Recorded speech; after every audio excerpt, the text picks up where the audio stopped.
Hai guys, kembali lagi bersama saya Pandey Bagus Siasa. Di video kali ini saya akan membahas materi manajemen sumber daya manusia yang berkaitan dengan kompensasi finansial langsung. Dalam video kali ini saya menggunakan referensi buku Erwin Monti dengan judul Human Resource Management. Baik, sebelum kita membahas lebih jauh tentang kompensasi finansial, kita akan membahas dulu lebih kecil, yaitu kompensasi. Saya pikir teman-teman di sini semua nggak akan asing dengan kata-kata kompensasi. Yang ada di pikiran teman-teman itu kompensasi sama dengan gaji. Ya nggak? Oke. Kompensasi merupakan suatu balas jasa yang diberikan perusahaan kepada karyawan dalam bentuk insentif, upah, gaji, balas jasa lainnya dan lain-lain. Kompensasi di sini sangat berperan penting terhadap kinerja karyawan. Semakin tinggi kompensasi yang diberikan perusahaan kepada karyawan, maka akan tercipta kinerja karyawan yang tinggi. Begitu juga sebaliknya, jika kompensasi rendah atau tidak sesuai dengan harapan karyawan, maka terjadinya kekurangan atau menurunnya kinerja karyawan. Mengapa bisa demikian? Kita cari contoh yang nyata. Jika teman-teman semua menjadi karyawan di suatu perusahaan, jika perusahaan tersebut memberikan teman-teman kompensasi atau gaji tidak sesuai dengan harapan yang teman-teman inginkan, maka teman-teman akan malas bekerja, akan selalu mengeluh jika diberikan tugas yang begitu banyak. Tetapi jika sebaliknya, jika teman-teman memperoleh gaji atau kompensasi yang sesuai dengan harapan teman-teman semua, maka teman-teman otomatis akan rajin ke kantor, akan berusaha semaksimal mungkin mengerjakan suatu kerjaan, dan tidak akan mengeluh jika diberikan tugas yang begitu banyak. Ya, simple. Tujuan kompensasi secara keseluruhan ada tiga aspek nih. Yang pertama ada menarik karyawan, yang kedua mempertahankan karyawan yang ada, dan yang ketiga memotivasi karyawan. Memotivasi dalam apa? Dalam meningkatkan atau dalam merangsang kinerjanya agar secara maksimal berkontribusi dalam perusahaan tersebut. Oke, setelah kita membahas tentang tujuan kompensasi, sekarang kita langsung masuk ke topik kita, yaitu kompensasi finansial langsung. Kompensasi finansial langsung adalah gaji atau gaji yang diterima oleh karyawan yang diberikan kepada perusahaan atas apa yang diberikan karyawan terhadap perusahaannya, dapat berupa gaji, upah, komisi, dan yang terakhir bonus. Kita bahas satu-satu ya. Yang pertama gaji. Oke, kita bahas yang pertama, gaji. Gaji merupakan satuan upah sebagai pengganti keahlian, waktu, dan tenaga yang diberikan karyawan kepada perusahaan.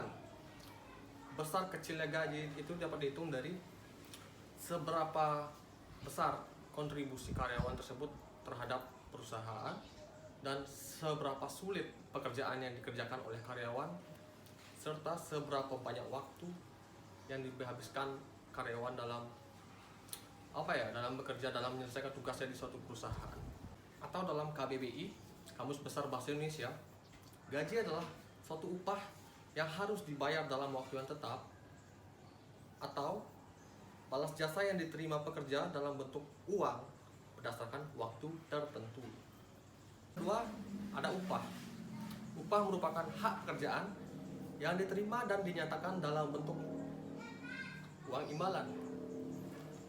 Pembayaran upah akan ada dalam perjanjian awal, penentuan nominal.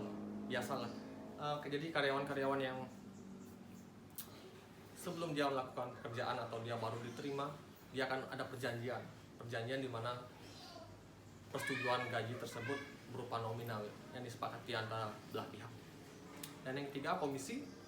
Komisi adalah bagi hasil sebuah usaha yang memiliki target yang jelas.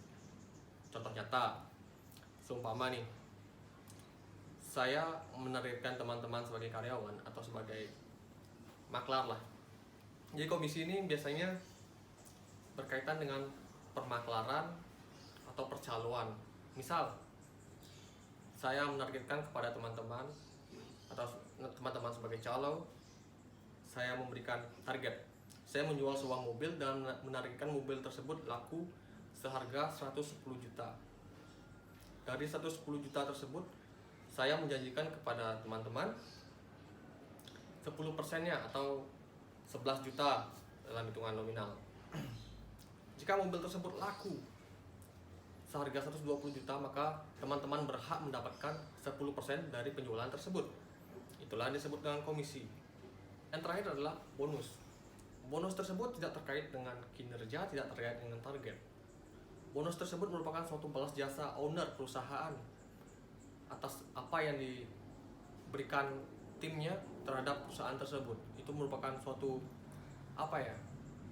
imbalan juga sih, atau bonus, hal tak terduga yang diberikan, atau ucapan terima kasih owner kepada karyawan tersebut atau tim tersebut. Kompensasi finansial langsung ini sangat penting dalam merekrut orang-orang, baik dalam mendorong mereka untuk melakukan upaya terbaik mereka dan tetap dalam pekerjaan mereka. Sebuah perusahaan akan membayar dengan baik menarik banyak pelamar, memungkinkan manajemen memilih keterampilan dan sifat-sifat yang dihargai. Itu berpegang pada karyawan yang berkualitas. Kompensasi finansial ini sangat penting dalam merekrut orang-orang yang baik dan dalam mendorong mereka untuk melakukan upaya terbaik mereka dan tetap pada dalam pekerjaan mereka. Sebuah perusahaan yang membayar dengan baik dan menarik banyak pelamar, memungkinkan manajemen untuk memilih keterampilan dan sifat-sifat yang dihargai. Itu berpegang pada karyawan yang berkualitas. Dengan berbagi secara adil dari kesuksesan keuangannya, tidak hanya di antara tim manajemen tapi juga dengan pangkat dan arsip.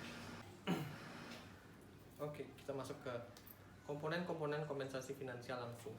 Ada 5 jenis kompensasi finansial langsung. Ini termasuk gaji pokok, penyesuaian biaya hidup, pembayaran senioritas, pembayaran untuk kinerja, dan gaji yang berfokus pada orang. Kompensasi finansial langsung karyawan jarang terdiri dari 5 aspek tersebut. Sebagian besar karyawan hanya menerima gaji pokok, dan perusahaan memilih mana dari 4 jenis tersebut, kompensasi finansial tersebut yang akan dimasukkan. Oke, kita akan bahas gaji pokok. Karyawan menerima gaji pokok atau uang untuk melakukan pekerjaan mereka. Pembayaran dasar terulang, atau dengan kata lain, karyawan terus menerima gaji pokok mereka selama mereka bekerja dan dalam pekerjaan mereka. Jadi rutin menerima gaji setiap hari atau tiap bulan. Oke, selanjutnya ada penyesuaian biaya hidup. Penyesuaian biaya hidup atau cost of living adjustment atau disingkat dengan COLA merupakan kenaikan gaji pokok berkala yang didasarkan pada perubahan harga sebagaimana dicatat oleh indeks harga konsumen atau CPI. Oke, yang ketiga ada pembayaran senioritas. Senioritas adalah lamanya waktu seorang karyawan dikaitkan dengan perusahaan, divisi, departemen, atau pekerjaan. Sistem pembayaran senioritas menghargai karyawan dalam melakukan pekerjaan mereka.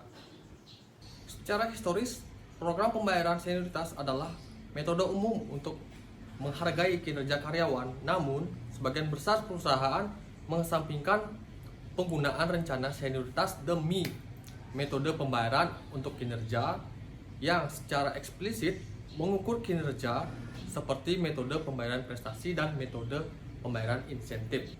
Oke, yang keempat adalah pembayaran berbasis kinerja. Gaji berbasis kinerja diatur oleh seberapa baik seorang melakukan pekerjaan untuk memaksimalkan tujuan perusahaan dari perusahaan. Penting untuk menghubungkan kompensasi karyawan dengan kinerja. Aturan dasar ini berlaku untuk semua dalam organisasi, mulai dari presiden perusahaan hingga karyawan per jam. Dalam survei terbaru, perusahaan yang melaporkan hasil terbaik dari program Pay for performance, mereka menggunakan beberapa penghargaan untuk mengenali dan menghargai kinerja, termasuk kenaikan gaji pokok 91%, insentif jangka pendek 71%, bonus spot 49%, penghargaan ekuitas 13%, insentif jangka panjang lainnya 18%, dan bagi hasil 7%. Oke, kita masuk ke merit pay. Merit pay adalah kenaikan gaji yang dinaikkan ke gaji pokok karyawan berdasarkan tingkat kinerjanya. Ini mengasumsikan bahwa kompensasi karyawan dari waktu ke waktu harus ditentukan hanya sebagian oleh perbedaan dalam kinerja pekerjaan. Karyawan mendapatkan kenaikan pahala permanen berdasarkan kinerja mereka.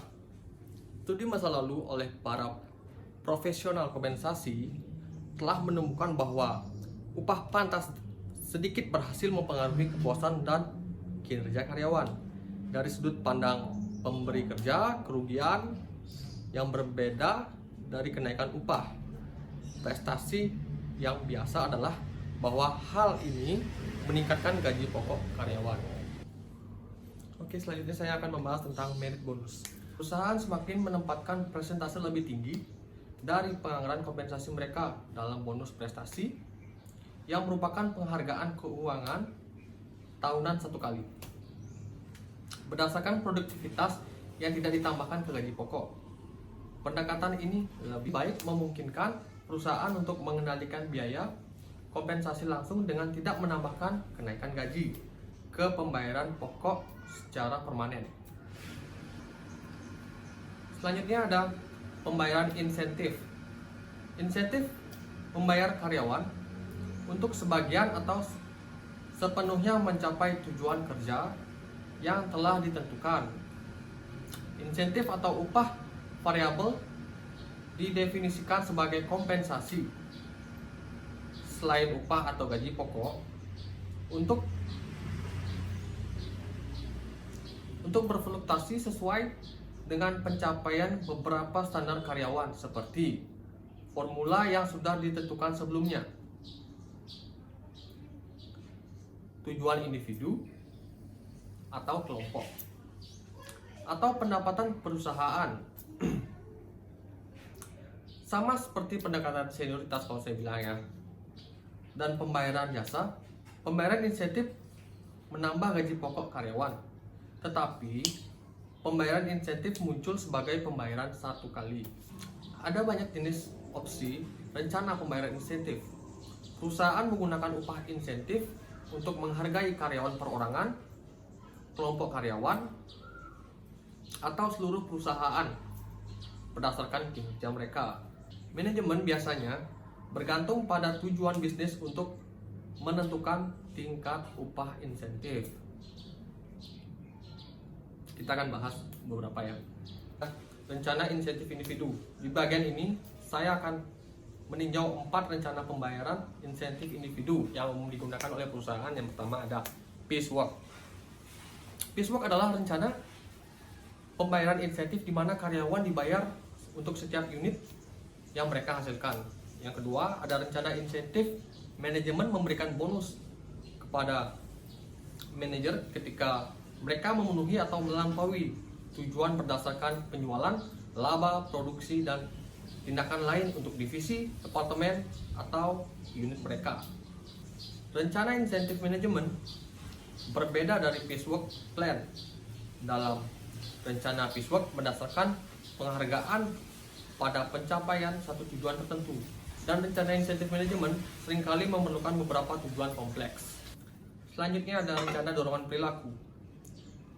Karyawan menerima pembayaran untuk pencapaian perilaku tertentu, misalnya catatan kehadiran atau keselamatan yang baik. Yang keempat, perusahaan biasanya mengandalkan rencana rujukan untuk meningkatkan rekrutmen karyawan yang sangat berkualitas. Karyawan dapat menerima bonus moneter untuk merujuk pelanggan baru atau merekrut pelamar kerja yang sukses. Dalam hal rekrutmen, karyawan dapat memperoleh bonus karena membuat rujukan yang berhasil untuk lowongan pekerjaan. Rencana insentif individu memiliki kelebihan dan kekurangan. Di sisi positif, rencana insentif individu mempromosikan distribusi kompensasi yang adil dalam perusahaan, yaitu jumlah yang diterima karyawan tergantung pada kinerja pekerjaan mereka. Kelemahan dari rencana insentif individu adalah bahwa mereka dapat mendorong perilaku tempat kerja yang tidak diinginkan ketika rencana-rencana ini hanya menghargai satu atau sebagian dari dimensi yang membentuk total kinerja pekerjaan karyawan. Selanjutnya ada rencana insentif kelompok. Dalam bisnis, rencana di seluruh perusahaan menawarkan alternatif yang memungkinkan daripada rencana insentif yang telah dibahas sebelumnya. Insentif berbasis tim ditentukan oleh seberapa baik kinerja tim dalam pemenuhan pekerjaan. Karena kinerja tim terdiri dari upaya individu. Karyawan individu harus diakui dan harus atas kontribusi mereka. Namun, jika sebuah tim berfungsi secara efektif, perusahaan juga harus memberikan hadiah berdasarkan kinerja tim secara keseluruhan juga. Dengan melakukan itu, perusahaan dapat meningkatkan efisiensi, produktivitas, dan profitabilitas. Insentif tim memiliki kelebihan dan kekurangan. Di sisi positif, perusahaan merasa lebih mudah untuk mengembangkan standar kinerja untuk kelompok daripada individu. Keuntungan lain adalah bahwa karyawan mungkin lebih cenderung untuk membantu orang lain dan bekerja secara kolaboratif jika organisasi mendasarkan penghargaan pada hasil tim. Oke. Adapun kekurangan dari insentif tim ini adalah ketika individu dalam kategori ini merasa bahwa hanya mereka yang berkontribusi saat bekerja atau hanya mereka yang bekerja, maka individu tersebut akan merasa tidak puas dan bahkan akan meninggalkan tim tersebut, bahkan akan meninggalkan perusahaan tersebut. Oke. Selanjutnya ada rencana insentif dalam perusahaan. Penggunaan rencana insentif di seluruh perusahaan dapat ditelusuri ke abad ke-19. Perusahaan mengembangkan program pembagian keuntungan untuk meredakan ketidakpuasan pekerja dengan upah rendah dan mengubah keyakinan mereka bahwa manajemen perusahaan membayar upah di bawah standar sambil mendapatkan keuntungan. Sederhananya, manajemen percaya bahwa pekerja akan cenderung menentang praktik manajerial jika mereka menerima bagian dari keuntungan perusahaan. Organisasi biasanya mendasarkan rencana seluruh perusahaan pada profitabilitas atau nilai pasar perusahaan. Rencana opsi saham karyawan. Ada beberapa variasi rencana bagi hasil, tetapi 3 jenis rencana dasar yang digunakan saat ini adalah bagi hasil saat ini, bagi hasil yang akan ditangguhkan, dan rencana kombinasi. Ada banyak faktor yang dipertimbangkan dalam penentuan kompensasi finansial langsung, dimulai dengan pertimbangan faktor kontekstual. Teknik manajemen yang digunakan untuk menentukan nilai relatif pekerjaan meliputi analisis pekerjaan, deskripsi pekerjaan, dan evaluasi pekerjaan. Dan bersama-sama ini mengarah pada penciptaan struktur pekerjaan. Suatu organisasi harus lebih dahulu mendefinisikan dan menjelaskan konten pekerjaan. Profesional SDM mengungkapkan analisis pekerjaan untuk tujuan ini. Produk sampingan utama dari analisis pekerjaan adalah deskripsi pekerjaan. Pengaruh kontekstual pada kompensasi keuangan langsung. Ada banyak pengaruh kontekstual yang harus diperhitungkan. Di antara pertimbangan yang paling menonjol adalah pasar tenaga kerja, serikat pekerja ekonomi, perbedaan upah antar industri, dan undang-undang. Oke, kita bahas yang pertama, yaitu pasar tenaga kerja. Karyawan potensial yang ada dalam area geografis tempat karyawan direkrut merupakan pasar tenaga kerja, atau lebih simpelnya, gimana tempat karyawan yang berpotensial tersebut direkrut, di sanalah pasar tenaga kerja yang potensial. Yang kedua ada serikat buruh. Undang-undang Hubungan Perburuhan Nasional menyatakan dukungan legislatif dalam skala luas untuk hak karyawan yang berorganisasi dan terlibat dalam perundingan bersama. Serikat pekerja biasanya lebih suka menentukan kompensasi melalui proses perundingan bersama yang menggambarkan negosiasi antara serikat pekerja yang memiliki kepentingan karyawan dan manajemen perusahaan. Ketiga ada ekonomi. Ekonomi pasti mempengaruhi keputusan kompensasi finansial. Misalnya, ekonomi yang tertekan umumnya meningkatkan pasokan tenaga kerja dan ini berfungsi untuk menurunkan tingkat pasar. Selain itu, perusahaan sering memilih untuk tidak memberikan kenaikan gaji untuk kontribusi pada tujuan pengendalian biaya dalam lingkungan ekonomi yang lambat di mana kegiatan bisnis cenderung menderita atau susah lah seperti sekarang ini. Dalam era COVID seperti ini, saya rasa perusahaan-perusahaan juga dalam fase ini, fase susah atau menderita. Yang keempat, ada perbedaan upah antar industri. Maksudnya upah-upah di antar manajemen itu berbeda-beda di antara perusahaan-perusahaan tersebut. Dalam pasar tenaga kerja yang kompetitif, perusahaan berusaha untuk menarik dan mempertahankan individu-individu terbaik untuk pekerjaan, sebagian dengan menawarkan paket upah dan tunjangan yang menguntungkan. Sayangnya, beberapa perusahaan tidak dapat bersaing berdasarkan upah dan tunjangan. Memang ada perbedaan upah di industri. Perbedaan-perbedaan ini dikenal sebagai perbedaan upah antar industri atau kompensasi. Yang kelima, ada legislasi. Undang-undang federal dan negara bagian juga dapat mempengaruhi jumlah kompensasi yang diterima seseorang dan bagaimana jumlah itu ditentukan. Misalnya, undang-undang upah yang berlaku menentukan bagaimana tarif upah harus dihitung. Equal Pay Act melarang majikan membayar karyawan dengan satu jenis kelamin lebih sedikit uang daripada karyawan yang jenis kelamin yang berbeda. Jika kedua karyawan melakukan pekerjaan yang secara substansial itu sama, undang-undang ketenagakerjaan yang setara termasuk undang-undang hak sipil, diskriminasi usia, dan undang-undang ketenagakerjaan dan undang-undang Amerika yang disabilitas melarang diskriminasi terhadap kelompok tertentu dalam masalah ketenagakerjaan, termasuk kompensasi. Hal yang sama berlaku untuk kontraktor dan subkontraktor pemerintah yang dicakup oleh pemerintah eksekutif dan undang-undang rehabilitas. Selanjutnya akan membahas tentang membangun struktur pekerjaan menggunakan evaluasi pekerjaan. Struktur pekerjaan adalah seperangkat pekerjaan yang dipesan yang mewakili struktur pekerjaan atau hierarki, yaitu pekerjaan yang membutuhkan kualifikasi yang lebih tinggi, lebih banyak tanggung jawab, dan tugas pekerjaan yang lebih kompleks harus dibayar lebih dari pekerjaan yang membutuhkan kualifikasi rendah, lebih sedikit tanggung jawab, dan pekerjaan yang kurang rumit. Struktur kerja yang konsisten secara internal mengakui secara formal perbedaan karakteristik pekerjaan yang memungkinkan manajer kompensasi untuk menetapkan upah yang sesuai. Ketika dilakukan dengan benar, evaluasi pekerjaan membantu menghilangkan ketidaksetaraan upah internal yang ada karena struktur upah yang tidak logis.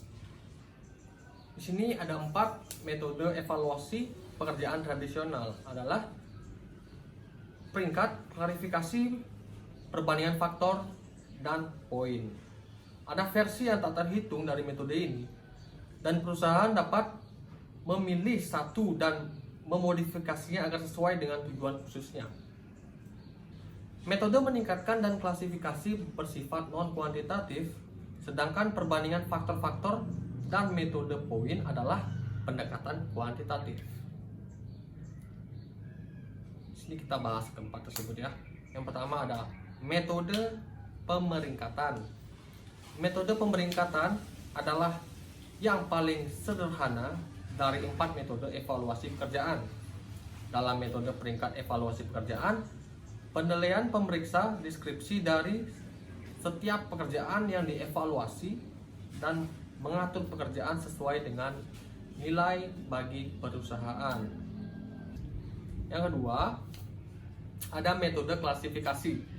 Metode klasifikasi melibatkan mendefinisikan sejumlah kelas atau nilai untuk menggambarkan sekelompok pekerjaan.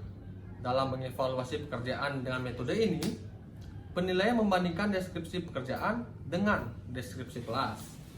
Deskripsi kelas mencerminkan perbedaan antara kelompok pekerjaan di berbagai tingkat kesulitan. Yang ketiga, ada metode perbandingan faktor. Metode perbandingan faktor lebih terlihat daripada dua metode tersebut. Metode perbandingan faktor evaluasi pekerjaan mengasumsikan bahwa ada 5 faktor universal. Yang pertama, persyaratan mental yang mencerminkan sifat mental seperti kecerdasan, penalaran, dan imajinasi. Yang kedua, ada keterampilan. Yang ketiga, ada persyaratan fisik yang melibatkan duduk, berdiri, berjalan, mengangkat, dan sebagainya. Yang keempat, ada tanggung jawab. Tanggung jawab mencakup bidang-bidang seperti bahasa baku, uang, catatan, dan pengawasan.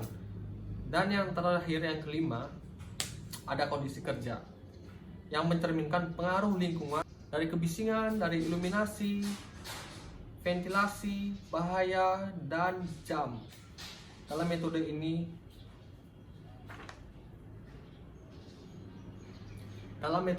komite evaluasi. Oke, selanjutnya kita akan bahas metode poin. Dalam metode poin, penilaian menetapkan nilai numerik untuk faktor pekerjaan tertentu, seperti pengetahuan yang diperlukan. Dari jumlah nilai-nilai ini memberikan penilaian kuantitatif dan nilai relatif pekerjaan. Secara historis, beberapa variasi dari rencana titik telah menjadi pilihan paling populer. Oke, kita akan membahas lead pasar. Perusahaan yang mengejar kebijakan kepentingan perusahaan adalah organisasi yang membayar upah dan gaji lebih tinggi daripada perusahaan pesaing. Dengan menggambarkan strategi ini, mereka merasa bahwa mereka akan dapat menarik karyawan berkualitas tinggi yang produktif, dan dengan demikian mencapai biaya tenaga kerja per unit yang lebih rendah. Perusahaan dengan bayaran yang lebih tinggi biasanya menarik lebih banyak pelamar yang berkualifikasi tinggi daripada perusahaan dengan gaji lebih rendah di pasar tenaga kerja yang sama. Yang kedua, ada petanding pasar. Oke, kita akan bahas tentang petanding pasar. Kebijakan kecocokan pasar adalah upah rata-rata yang disediakan sebagai besar pemberi kerja untuk pekerjaan serupa di bidang atau industri tertentu. Banyak organisasi memiliki kebijakan yang menyerukan untuk membayar tingkat pasar. Di perusahaan seperti itu, manajemen percaya bahwa ia masih dapat mempekerjakan orang yang memenuhi syarat dan tetap kompetitif. Selanjutnya ada lag pasar. Perusahaan dapat memilih untuk membayar di bawah tingkat pasar karena kondisi yang buruk atau karena mereka merekrut karyawan yang keterampilan dari dampak yang diharapkan pada keberhasilan perusahaan relatif lebih rendah daripada karyawan yang keterampilan dan dampak yang diharapkan jauh lebih besar atau tidak sesuai dengan harapan perusahaan terhadap karyawan tersebut. Selanjutnya kita akan membahas tentang bauran pembayaran. Seperti disebutkan sebelumnya, kebijakan kompensasi campuran gaji merujuk pada kombinasi kompensasi finansial langsung dan tidak langsung. Yang kedua ada bauran pembayaran.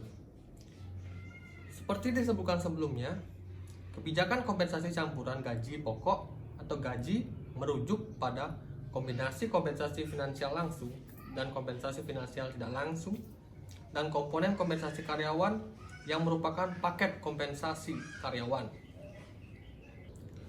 Bauran kebijakan pembayaran dapat dinyatakan dalam rupiah atau sebagai persentase dari total rupiah yang dialokasikan untuk total kompensasi karyawan.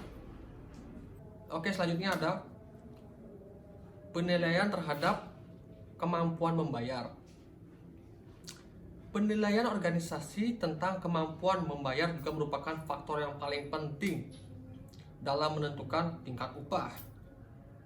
Perusahaan yang berhasil secara finansial cenderung memberikan kompensasi yang lebih tinggi dari rata-rata.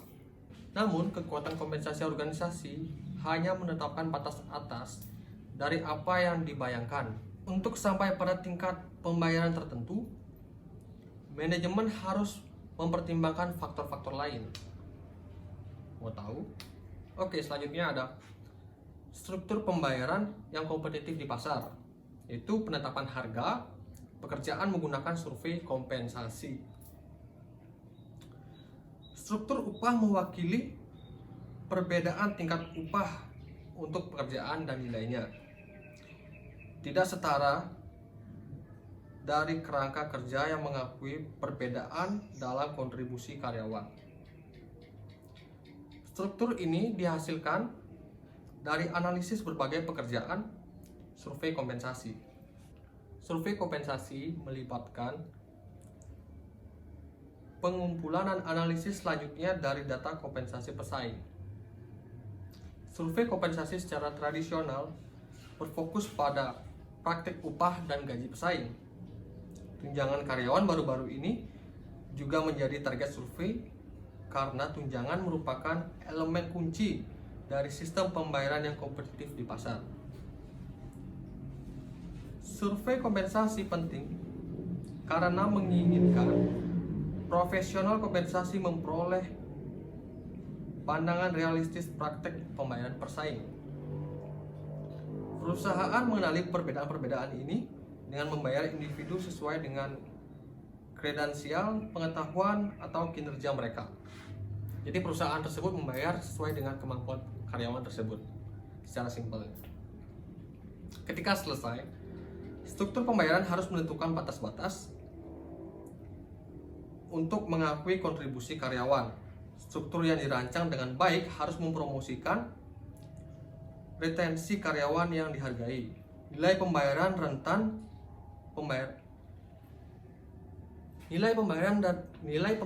dan rentang pembayaran adalah fitur struktural dari struktural pembayaran. Oke, pembahasan selanjutnya adalah nilai bayar.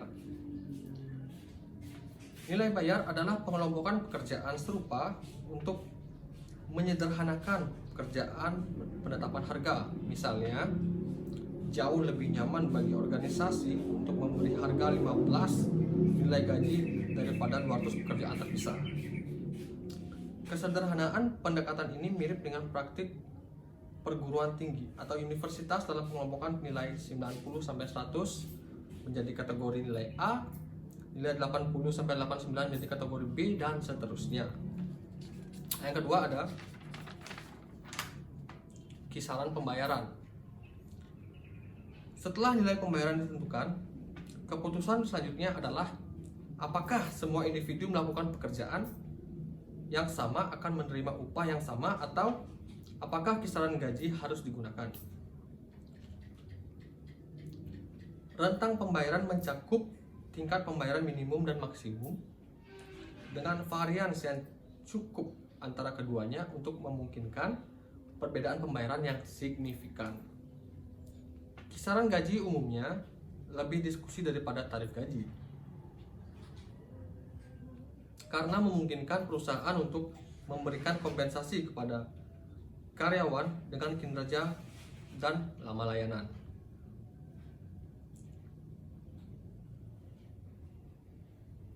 Kisaran pembayaran kemudian berfungsi sebagai insentif yang positif lah. Selanjutnya ada broad banding. Broad banding adalah teknik yang meruntuhkan banyak nilai gaji atau nilai gaji menjadi beberapa pita lebar untuk meningkatkan efektivitas organisasi. Karyawan saat ini melakukan tugas yang lebih beragam daripada sebelumnya. Broadbanding menciptakan dasar untuk sistem kompensasi yang lebih sederhana, yang tidak menekankan struktur dan kontrol, dan menempatkan kepentingan yang lebih besar pada penilaian dan pengambilan keputusan yang fleksibel. Yang keempat, ada sistem upah dua tingkat. Sistem upah dua tingkat memberikan penghargaan kepada karyawan yang baru direkrut kurang dari karyawan yang sudah mapan. Di bawah dasar sementara, karyawan yang memiliki kesempatan untuk maju dari tingkat upah atau entry level yang lebih rendah ke tingkat yang lebih tinggi, yang dinikmati oleh karyawan yang lebih senior. Sistem dua tingkat permanen memperkuat perbedaan tingkat upah dengan mempertahankan skala pembayaran terpisah. Skala upah yang lebih rendah berlaku untuk karyawan yang baru direkrut, dan karyawan yang saat ini menikmati skala pembayaran yang lebih tinggi. Kita bisa cari contoh untuk sistem upah dua tingkat ini. Misal nih, saya bekerja di suatu organisasi, saya bekerja di organisasi tersebut atau perusahaan tersebut sudah lama, misalnya sekitar 5 tahun. Gaji saya dengan karyawan yang baru direkrut itu mungkin dibedakan. Gaji saya itu lebih besar dan gaji yang baru direkrut itu lebih kecil daripada saya. Kalau kita lihat contoh nyatanya, kita ambil di perusahaan suatu bank ya, karena saya juga mantan frontliner di suatu bank. Di sana saya bisa melihat beberapa contoh seperti kasus ini, upah dua tingkat itu. Jadi ketika saya baru bekerja, gaji saya itu beda dengan senior saya, apalagi dengan karyawan sudah tetap, itu jauh beda. Jadi sini merupakan tingkatan upah gaji menurut saya. Jadi ketika saya sudah berjalan 2 tahun dengan karyawan yang baru direkrut setelah saya 2 tahun, itu gaji saya lebih besar dari karyawan yang sebelumnya. Jadi setiap tahun itu ada peningkatan untuk gaji.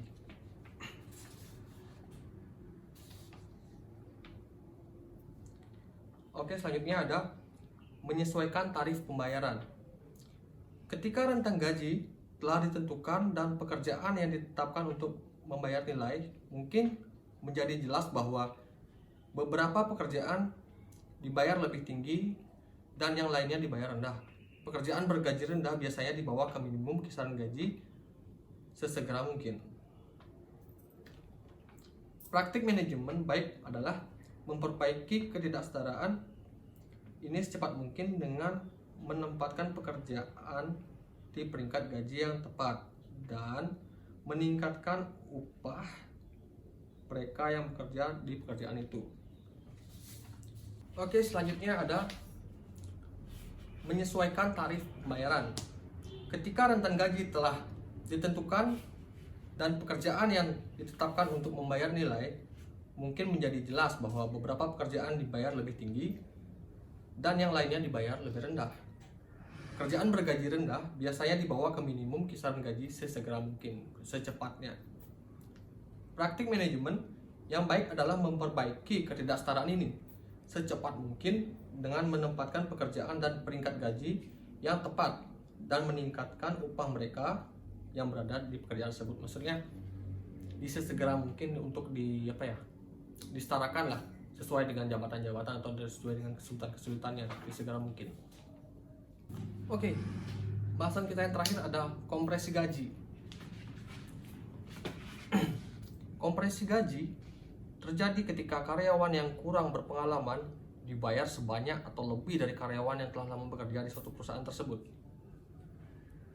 Sebagai akibat dari peningkatan dalam tahap gaji awal dan penyesuaian gaji yang terbatas untuk karyawan jangka panjang, kompresi gaji terus menjadi tantangan utama bagi manajer kompensasi, bahkan dalam resesi, ketika pemotongan gaji dan pembukuan menjadi fokus berita harian. Oke, kesimpulan dari materi semua yang tadi saya sampaikan. Yang pertama, Kompensasi adalah sebuah imbalan balas jasa dari apa yang telah seseorang kerjakan. Fungsi dari kompensasi adalah salah satunya penggunaan SDM secara efisien dan mendorong stabilitas ekonomi. Kompensasi juga mempunyai tujuan yang sangat penting bagi perkembangan suatu perusahaan. Karena tanpa adanya kompensasi, perusahaan tersebut tidak akan berkembang. Selain itu, tujuan adanya kompensasi adalah memperoleh karyawan yang memenuhi persyaratan, mempertahankan karyawan yang ada, menjamin keadilan, menghargai perilaku yang diinginkan, dan mengendalikan biaya-biaya serta mematuhi peraturan-peraturan yang legal. Kalau menurut saya, kompensasi sangat penting bagi perusahaan. Maka dari itu kompensasi harus sangat diperhatikan oleh perusahaan. Karena jika masalah kompensasi tidak berjalan dengan baik, perusahaan akan kesulitan dalam mencapai tujuannya karena menurunnya aspirasi kinerja karyawan karena tidak sesuai dengan semestinya.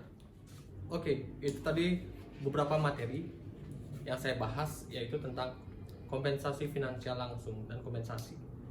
Jadi buat teman-teman yang masih penasaran dan masih belum mengerti tentang apa yang saya bicarakan tadi, bisa langsung klik di kolom komentar dan jangan lupa tombol like-nya. Oke, see you later.